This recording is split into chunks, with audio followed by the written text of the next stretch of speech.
Shivoham. Okay. So let us move to today's sutra. Yathābhimat-dhyānāt-vā. Yathābhimat. Mat means view. What is your view? View not in terms of opinion. Mat means opinion. As opined by. Yathābhimat. As opined. Who will opine? Who will tell you?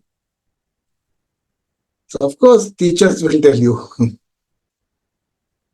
अपने मत का नहीं, not your own opinion. That ठीक है, I want to focus on, concentrate on something which I think will help. So clearly, it is Yathābhimat. Okay. Now, when Patanjali has given this much freedom, Yathābhimat, you want to take some freedom here, but that is not the case. Because, as I say, we'll have to go through the commentaries of the great yogis, great teachers, saints, rishis, to be able to understand what Patanjali wants to say. Someone of similar stature has to interpret the statements made by great people. So, Yathābhimat means the opinion of teachers. And for what? For what all these things are being told?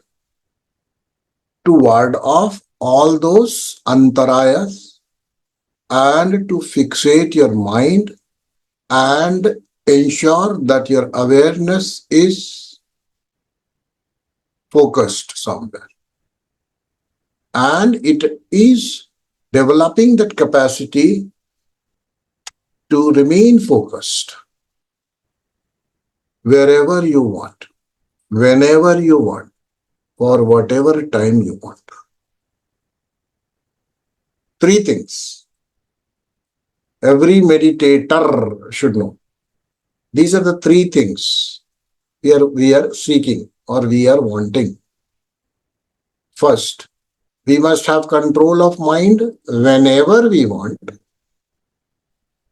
wherever we want, and for whatever length of time we want. And this is true for every aspect of yoga here. For example, even Vashikara Vairagya has to be taken in the same spirit.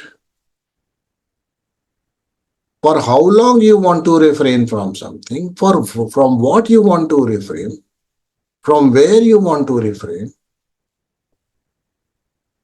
the thing, the timing, the duration, everything should be known. And as long as you are doing it, you are in Vairagya. But this Vairagya is not the highest. This is the preparatory Vairagya.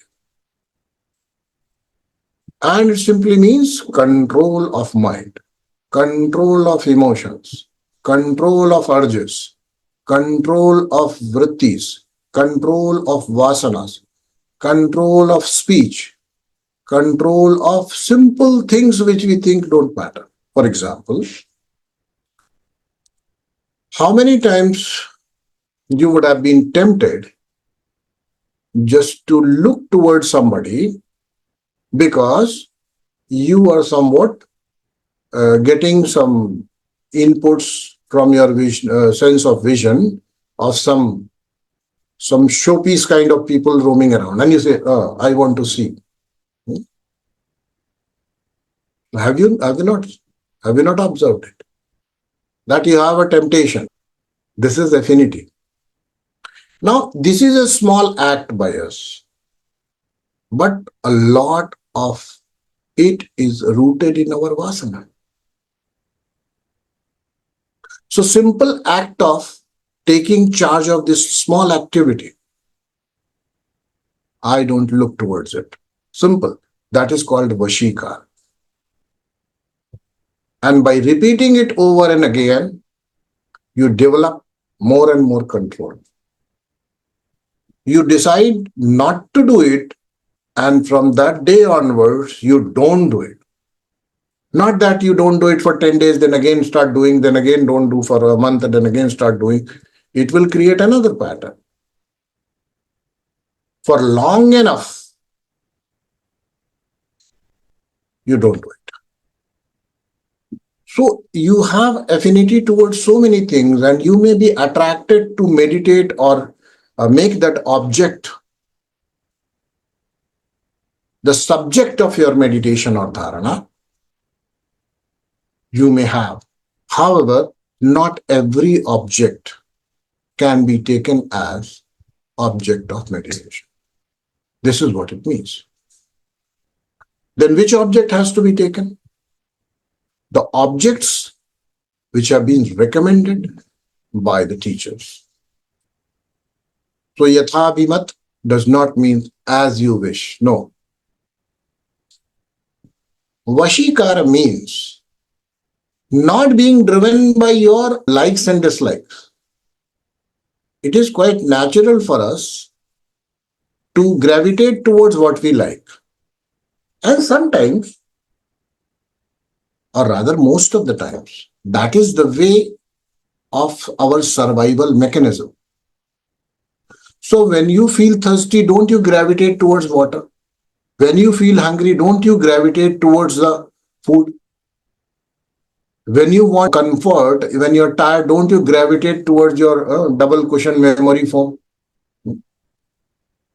We do gravitate. That's the way of life. That's the way of ordinary life. But look at it. Later on, Patanjali will introduce tapa. Tapa means knowingly, willingly not gravitating towards the objects which you like. Invite the troubles for yourself and bear them happily in joyous disposition. For what? What do you get?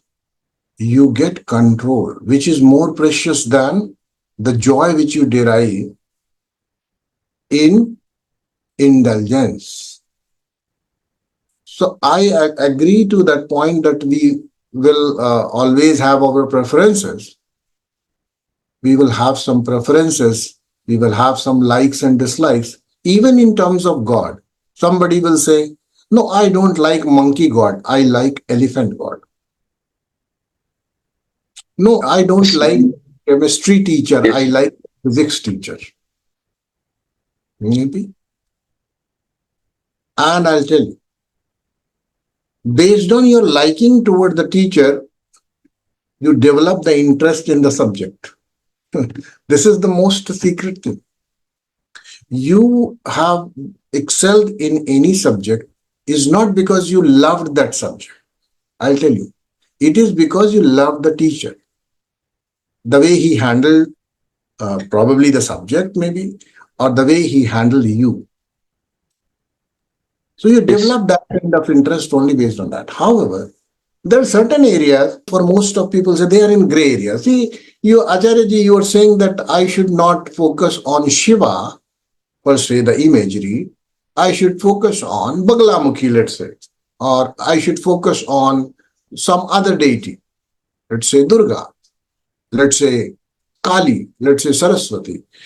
Then you may ask, what is wrong if I just continue to focus on Shiva? He's also a divine entity, and I see divinity in that. What is the need for me to shift my loyalty towards Devi if I love Shiva? Right? Such questions. But you see, and that kind of freedom is permitted in some places. I don't know, some of you could not attend to Saundarya Lahari, the last session. However, I said that certain shlokas, certain imagery of Devi, you gravitate towards. In Saundarya Lahari, there are so many descriptions of Devi. Some are act-based, some are just appearance based. Some are based on her capacity based, potentiality based. So many aspects of Devi are covered there. And we tend to gravitate towards it. There the freedom is given. I'm talking about the traditions. I'm not saying that you should do it just mindlessly. No, this is the place where you can apply your liking. And that liking means you're exposed to a particular subject and you get to that liking for that particular shloka. That resonates, that reverberates, that rejuvenates, that touches your being much deeper than any other one. And then you pick it up based on the sounds, based on the rhythm. Rhythm is the same, but the rhythm of different vowels and other consonants which are arranged in a particular fashion, they create a musical melody for you. And that melody is what you experience. And then you develop a liking. Pick it up. In some places, such freedom is given, but not all places. When your need is to get courage, when your need is to get out of your fears, when your need is to strengthen your resolve, you will have to be given certain object, even if it is divine, something like that, concentrating on which brings about these changes, this transformation. So maybe your need is Hanuman, but you are focusing on Bala Tripurasundari. Your need is Ganapati, but you're focusing on some other deity. At that particular moment, you need to get back to teacher and ask, is it correct? So we overestimate ourselves most of the time, but we think we are eligible to get to the Prime Minister, President directly. We need not develop any etiquettes, need not learn the language, need not educate ourselves enough. We need not modulate our behaviors. We need not work on our inner vasanas, and directly we can arrive at the sanctum sanctorum of every system. For example, Shiva or Shakti being there. But Shri Vidya or the system of Shakti busts that kind of belief so clearly. You begin from the lower chakras. You begin from the deities which are responsible for bringing about some environmental change in your being, in your chitta. And when you connect with them, you become eligible to approach the higher divine forces, more subtler, more refined. You can't directly get to the source, right? That's not how we develop our capabilities. What did we do? First, we learned to somehow project our satellites well within the orbit of Earth. Then we approach for the nearest celestial body, Moon. Then Mars. Then so on and so forth. We have still not gathered courage, or we are still not equipped to send a manned mission to Sun. We know the difficulty, though it is the source of it. If you understand how Sun works, not just by looking from outside, but if you really get in there, you would know many more things. But we know it is not possible. So therefore, in the journey of ours, if we take into account the capability factor, the skill factor, the environment factor, we'll have to go step by step, right? It is very easy for us to say, I'm attracted to Adi Shakti, but are you still capable of raising your eyes and looking at her? That's the point. Are you well-mannered enough to be there in her presence? That is the point. So therefore, Even in the system of yoga, the objects of meditations have been given by the teachers. Yathā-abhimat. As your lineage, as your teacher tells you, follow that. That will enhance your capabilities, bring about the changes, necessary changes in your behavior, in your attitude, in your outlook, in your emotional stabilities, in the purity of your heart, so that you are capable of approaching higher divine forces, higher experiences. Though we understand that mind is, there is a conscious part, conscious mind, then we say there is subconscious mind, then we say there is unconscious mind, then we say there is supraconscious mind, then we say superconscious mind. Maybe you don't know all these, but I'm just telling you. You may be knowing only three probably: conscious mind, subconscious mind, unconscious mind. But in between, when this overlap is happening, kind of conscious, unconscious, conscious, subconscious, unconscious, subconscious, all these along with supraconscious, all these along with unconscious. So everything is overlapping. And when we say how many levels of mind are there, you'll say three levels of mind: conscious mind, subconscious mind, unconscious. Okay, fine enough. But there are these infringing zones where both the kind of intensities are mingling with each other. There are so many levels. Mind has so many levels. Not everything is subconscious, which we think is unconscious. It may be unconscious also. Something which is driving you right now might be unconscious. It is not even in your subconscious.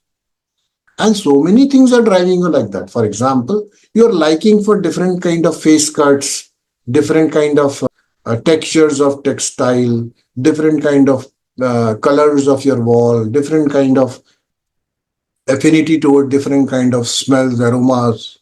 You say, I like rose. Somebody says, I don't like rose. I like jasmine. So that way. So it's all coming from unconscious. Why unconscious? Even if it would have been in subconscious, you would not know the real reason, but you can trace it back to some event, something which has happened in your life, this lifetime or some other lifetime.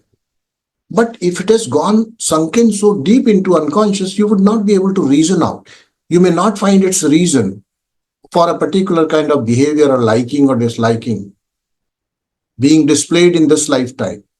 You can't trace it to even your 100 lifetimes. If you trace your consciousness 100 lifetimes, go back in your life, 100 lifetimes you analyze, you'll say, I still don't find a reason why I'm behaving like this. So there are so many layers, even in the mind. Now, working on this wide spectrum of mind would require different kind of techniques, different kind of energies, different kind of divine forces to take care of each and every layer. Ultimately, when yoga is chitta vritti nirodha, where are these vrittis coming from? Where is the vasana stored?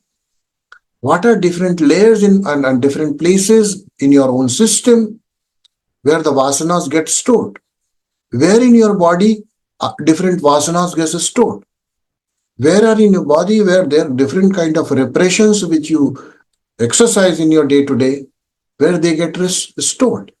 Unless you know that, and unless you or also any teacher tells you that this particular kind of divine force is going to work on this particular type of repression, accumulation, disturbance in your being, ultimately you'll be lost because you don't know what to work on, where to begin from.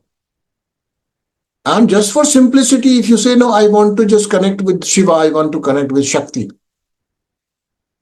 it's an over ask. It might be ultimate goal, but it is not. I want to directly take admission in PhD. You may say, no, everybody who's aspiring to become a doctorate would say, I want admission in PhD.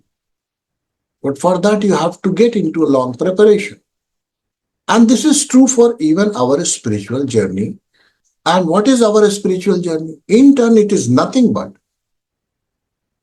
working on our mind. And mind is such a complicated subject that you can't say, I have 3 levels of mind and let me do 3 levels of deities to work on, to take care of all the 3 levels. But mind is not in 3-layered system. By the way, mind in our body, that's the general concept for people, that mind is inside the body. We have a mind, but I think I have clearly and very categorically showed it to you that mind is not in the body. Body is in the mind. Okay, now think about it. If body is in the mind and your all actions, activities are stored also in the body, which means in the mind, in certain locations of the mind, in this compartmentalized view of the mind, certain portion of the mind which is visible to you, please understand, if body is in the mind, the body is the visible mind. The grossest of mind which you can see. If, for example, once again I'll try to elaborate it. If Vijnanamaya Kosha is where the Manomaya Kosha resides, then the Vijnanamaya Kosha should also be present in this physicality, this gross aspect, because it is everywhere. It is, and that we clearly see. How? You say, yeah, my genes are such.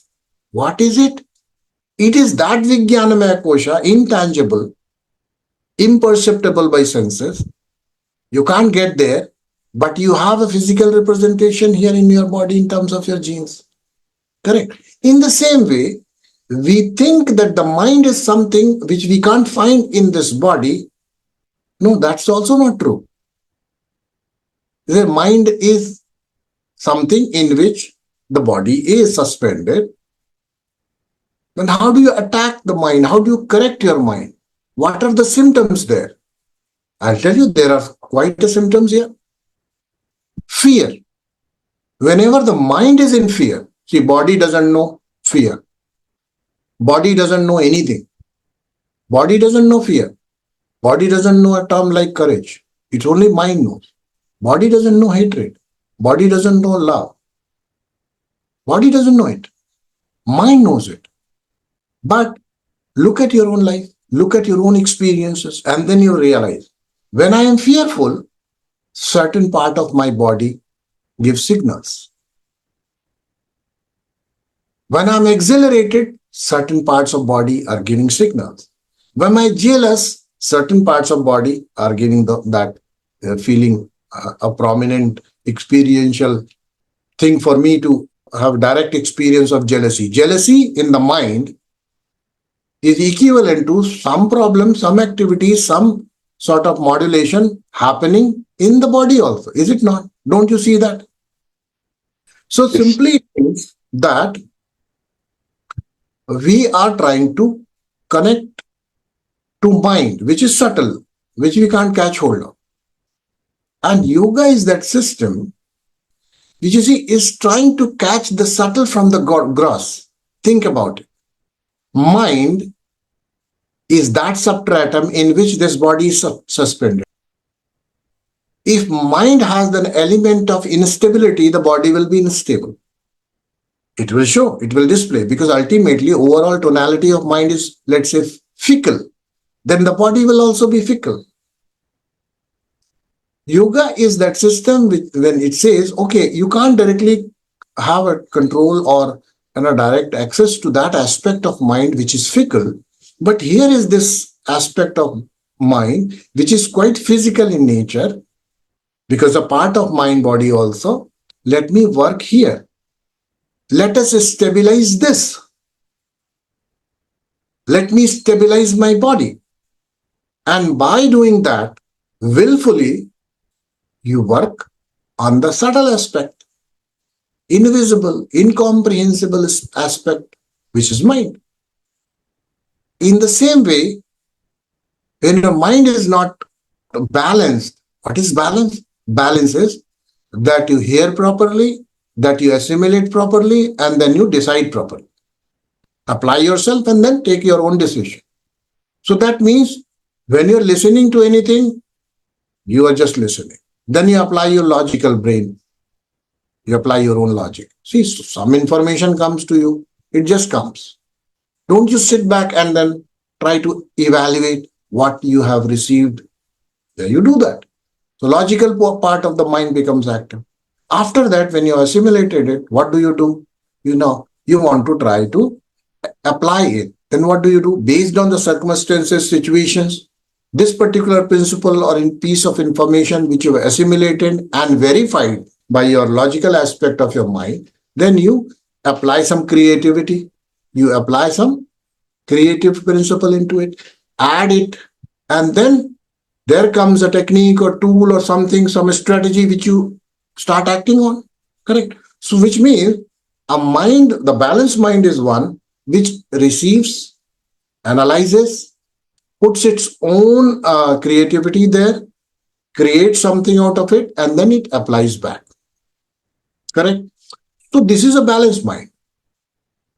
Unbalanced mind is unless until asked for in specific situations where this mind game is overruled by certain instructions, there only you are asking whatever is being told you must do, because that is also a state of thing where you don't have even your creativity ready to mingle with the information that comes to you.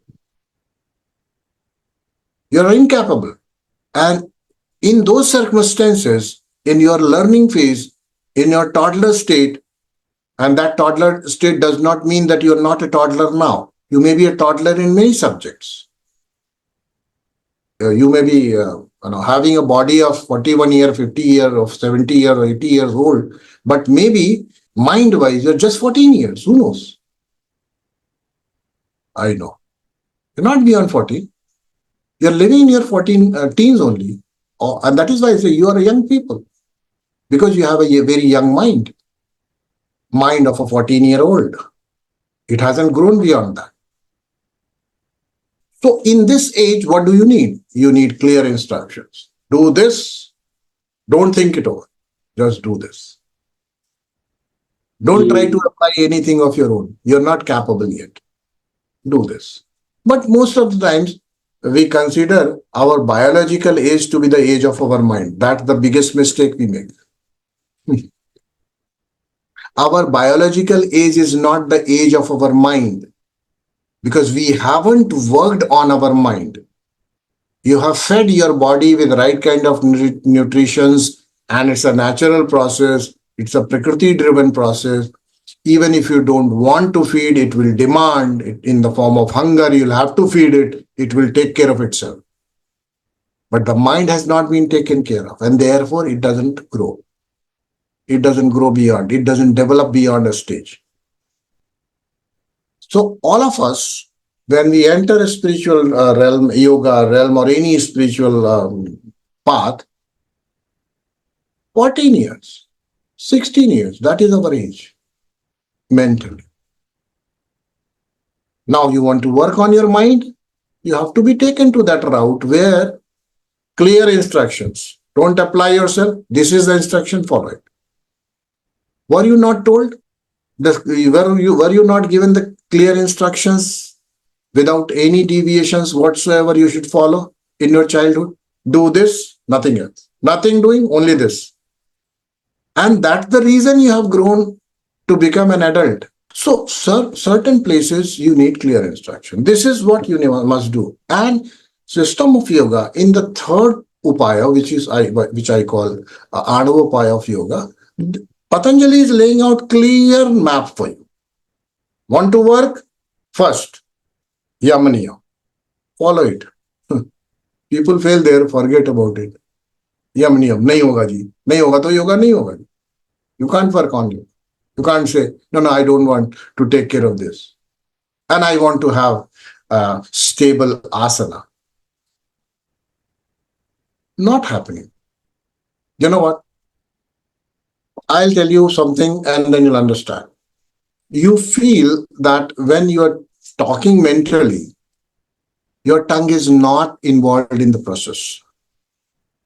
If science be developed, and I think it is developed enough today, to be able to capture subtle vibrations which are happening at the level of your tongue, the muscles and the triggers, if it can capture, I can tell you.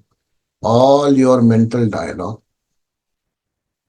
which you're making in your head, is subtly being used by the body's mechanism to develop vibrations in the tongue.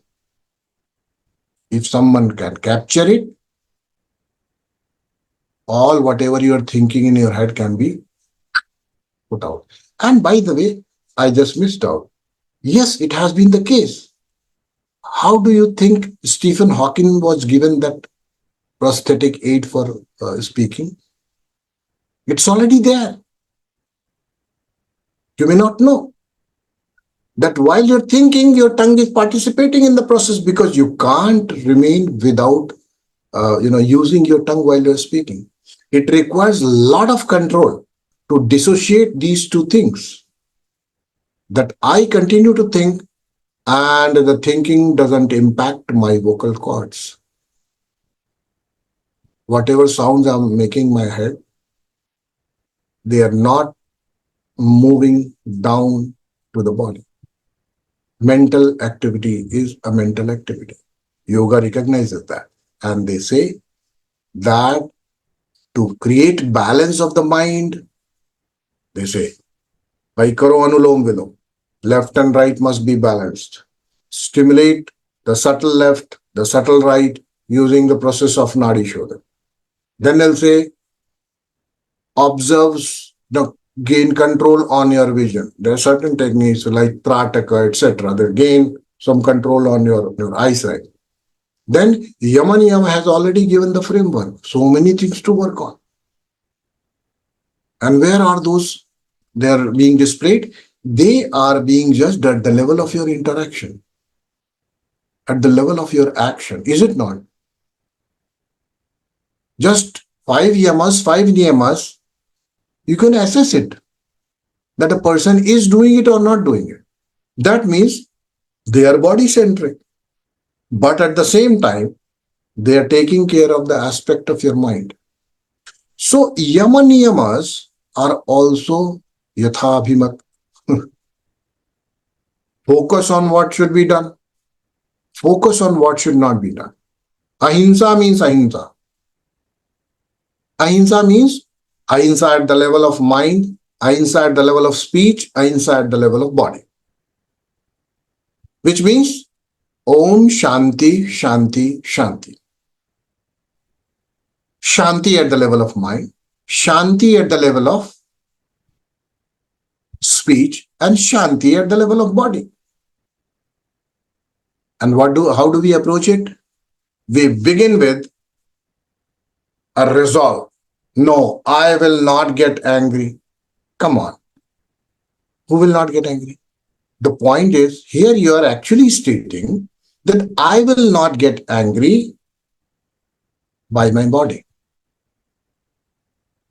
You're just stating this.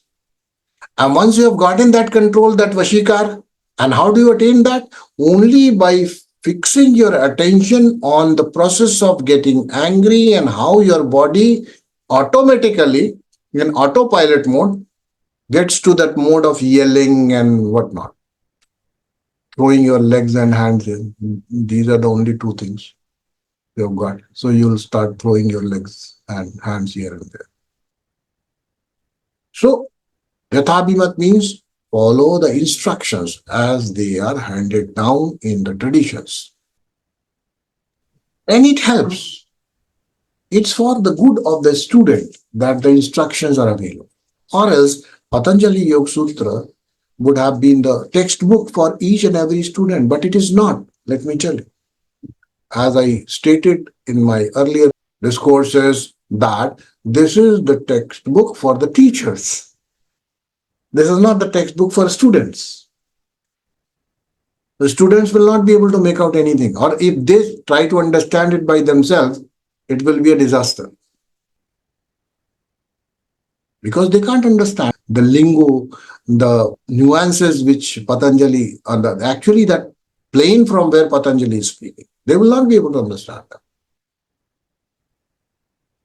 So, Yathābhimat is not freedom for the practitioner. Yathābhimat is rather a clear guidance and clear instructions being available, made available to the students there in the system of yoga to focus on some things and not focus on other things. For example, in many systems, they will ask you to meditate on certain chakra well within the body. They may define the shape for you, or they may just give you the place where to meditate. They may not define a shape for it. They may not give you colors also. So a chakra, which is just a place in your body, not exactly defining how many petals, how many circles, how many boundaries it has, how many outlines it has, what is the associated tattva, what is associated animal, what is associated deity, no information, just the place is given. And even that works. But in certain other systems, we may be given that description also, and the result of it also. What is the result, outcome of meditating on a particular chakra in your body? And apart from that, there are systems like Sri Vidya, etc., where we have chakras presented in the form of yantras to be meditated on. Yathābhimat. You can't say, I'll start meditating on Sri Yantra as a whole. The teacher will say, no, you're not eligible. Right? Yathābhimat you'll have to. Don't try to just work on your own, develop some more techniques. If you feel that this is the way I meditate, this is the object I choose. No. Ask. And I think every one of you are being given the clear instructions as you move down the path of sadhana. Or the gurus of our tradition have not given you that? They have given you. They said first focus on this particular, these 5 tattvas, and then move onwards. And then they will probably give more details about that particular sadhana, other aspects of that particular sadhana. All that is available. It is given step by step. And it is the real meaning of Yathābhimat-dhyānāt-vā. You have to place your attention where it is asked for and has been agreed upon by the great teachers of your tradition. Understand? And what will it do? It will develop the capacity and tonality of your mind to get more and more focused, get more and more attentive, get more and more broadened in terms of which particular aspect of life you are looking at. Awareness is diffused attention. Dharana is concentrated attention. Dhyan is, again, the explosion of that concentrated attention into a diffuse attention. You see, from where we move? We move to awareness, from awareness to dharana, from dharana again a dhyan. Dhyan means, again, all the aspects pertaining to that particular object of meditation become visible to you. Suddenly it explodes and the object reveals itself. This is what happens. And your Yathābhimat should always be considered. Further, what are all those Yathābhimat positions and places in which I can meditate? So if you are the practitioner of yoga, you will be given that by your teacher. If you are just a listener of such discourses, you will be given something else. But ultimately, objective of spiritual life, I have told. The subject matter is mind. And our objective is very clear. We need to gain more and more control on this aspect, which is called mind. This is the purpose. So, even if you are a listener of such discourses, you are not initiated, even then, you can begin in your own way by following the instructions of that person who is telling you all this. So, I've given you one example. You thought there was no practice involved there. It is. Or someone may be really interested, work on it. And whenever you make a choice, just take a step back and think, why am I making this choice? This will enhance the awareness aspect. The awareness aspect. You need to remain aware. So much so that whenever a decision is taken, and I have given this practice in more than number of ways. Whenever I say, before you speak, ask yourself, is it necessary to speak? What is it? Awareness. So you have to follow the right instructions in order to succeed. And once again, let me emphasize my point. Just because we are biologically aged, we should not think that we know everything. We don't. That subject has not been taught, by the way. And when people come to know about such subject, they say, Arey, I think this should have been the subject or the syllabus of my 10th grade, 12th grade, 8th grade, and so on and so forth. It must have been. It should have been. Why it is not? It is not. But earlier it wasn't so. Everybody was given this knowledge. At least something you knew about it. You knew that there is a mind. What are the areas which it can falter on? What are the areas where it gravitates? What are the controls and the triggers and the buttons and the modulators which are needed to be taken care of to be able to be the master of the mind rather than being the slave of the mind? But nobody talked about it. Today, we are not the slave of mind. We are the slave of the collective mind. That's another problem. See? And the collective mind is always a chaos. If you actually try to follow it, it's a chaos. Because only few people in the billions that exist today, only few people are right thinking kind of people. They have the right kind of environment in their mind. They have right kind of orientation of their mind. They have right kind of goals for their life. They have some purpose in life. Or other are simply enjoying the so-called indulgence in the senses mindlessly. So out of 1 crore people, 1 person lives with some control on his mind. Understand? That is what is the situation in the collective state. And in this collectivity, whatever is prevailing nowadays, that is influencing us. Is it not? And look at your influencers. What do you call influencers? Social media influencers. What they are influencing on? This particular thing you should wear, this particular kind of lipstick you should use. And these are the influencers. What else they are teaching? They're not influencing you in the right subjects. And even if they are introducing in the right subject, they're not giving you the correct advice. All indulgent kind of views are coming to you from influencers. Yes or no? I'm not saying that the other kind of influencers don't exist. They exist. But exactly the percentage, if you see, 1 out of a crore. See, 700 crore influencers must be there. So maybe 700 people must be talking in the right kind of frame of mind. Others are mindlessly using their senses and the tendency of indulgence. So in collectivity, Yathābhimat doesn't work. What the point I was telling, that collectivity, bhai sab to kar rahe hain, hum bhi karenge. Everybody is doing Yathābhimat. Right? Let's have some. I don't know what you understood, but everybody would have understood something or the other. Let's have some. So based on your vritti, your vasana, you would have understood. Let's have some.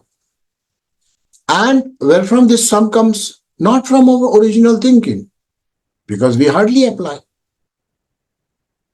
It is coming from collective only. And I'll tell you, just before concluding, if today's youth is asked, it's about evening, and say, what will we say? Let's go for, what they will say? Let's go for a party, outing, disco, dance bar, whatever. And therefore, if we take up this to be our benchmark, that this is what Yathābhimat, शाम हो गई तो मतलब party time, सवेरा वो तो होता ही नहीं, ठीक, हाँ दोपहर ही होती है, आजकल का यूथ सवेरा नहीं जानता, they know only afternoons. So if this is Yathābhimat, it's a problem. So the question has come from Agdas, and there are different kinds of meditation: imaginary, mindfulness, focus on breath. Which one do you recommend? You see, if you are asking me what kind of meditations or kind of things I prefer to give the practices to anyone based on what is his inclination, what is his temperament, what is important for him, what is coming to that person naturally, and probably what is the need of that person. So not everything can be categorized or summarized or bracketed like this, that the mindfulness works for everyone, vipassana works for everyone, breath meditation works for everyone. No, that might work for everyone who has arrived at that stage where the techniques can take over. Much before that, so many things need to be done. One more example, and then you'll understand. When you know how to walk on a path, when you know how to take charge of the mind, everything works for you. And if you have not become eligible, if you have not honed your skills, if you have not worked on your own inner psyche, then nothing works. For example, take the example of Ramakrishna Paramahansa. He said, I achieved the same state of my samadhi in ajan, in namaz. I achieved the same state in bhakti. I achieved the same state in other practices, in devotion to Lord like a woman. So many paths he traversed, and every path leads to that. So basically, it is only showing the capacity aspect of the practitioner. The capability, once it is honed, it arrives at that threshold, their breath meditation works, their imagination works, their Sri Yantra works, their everything works.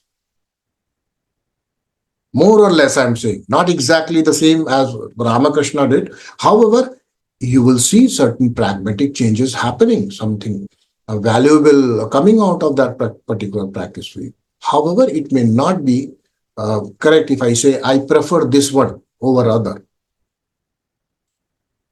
I'll rather prefer to engage in more, living your life in more awareness, punctuated by pauses where you hold yourself still, your activity, postpone your actions, and just sit and evaluate everything. That's the beginning. This is also a great meditation, for example. And then when you pause, you focus on your breath, you focus on your imagery. What is it that is going through in your mind? Is it not? In Art of Contemplation, I talked about it. What is it that is bothering you? Focus on your inner environment. Everything is covered. And collectively only, if you work on it, you will succeed more. That is why Art of Contemplation, whatever practices I gave, they cannot be bracketed in any way to a Tantra sadhana or Yoga sadhana or something. They are holistic practices. They work for everybody, Agdas. Just try that with any group and you will find that it works wonders. Just putting an alarm every 2 hours, every 1 hour, and spending some 10, 15, 30 seconds, 1 minute with yourself, evaluating your inner environment, seeing where are you gravitating towards, whether it is joyous disposition or you're worried or buried under your worries, whatever. and then you focus on your breath, then you, so this kind of things will make more sense, Agdas, for the people who are not yet there. Hmm. And I'm telling you, they will come back and report great changes, great transformation. Because ultimately what matters is consistent hammering, which you cannot say. You may give a practice of awareness of any imagination, any meditation, and they may do it twice a day, morning, evening, and they'll say, "Ha, kuch hota nahi hai. I'm still getting this. Still anxious. I'm still angry person. Nothing has changed. I'm still confused. I'm still fearful. I'm still not a resolute person. I'm still not able to affirm my assertively. I can't talk." All that can happen if we, as a teachers, if we want to bring about any positive changes in the people's life, we must respect the limitations people have, and we also must respect the limitations techniques have. Of course, techniques don't have any limitation, but the limitation of the person who's attempting it actually limits the technique, right? So we must be aware of that fact, and that is why I say yoga teachers, they are interested, of course, and everybody should be interested to raise and elevate the practitioners to that level where they can be taught some dharana, some meditation, and give them some of the bracketed, what we call the practices. However, before that, a lot of work is needed. I can tell you, in that kind of work which we do during the art of contemplation exercises, it's not a matter of few weeks or few months. These practices can actually help you and guide your life at least for few years to come before you arrive there. Right? So, yes, as far as practices are concerned, awareness is the key. And the next question will be awareness about what? There is awareness about everything, whatever is possible. Not consistent, not always continuous, but continual awareness that at least we can instill in the practitioners. All right. Let's end it here. Om Sarve Bhavantu Sukhinah Sarve Santu Niramayah Sarve Bhadrani Pashyantu Ma Kaschit Dukha Bhag Bhavet. Om Shanti Shanti Shanti. Om Shiva.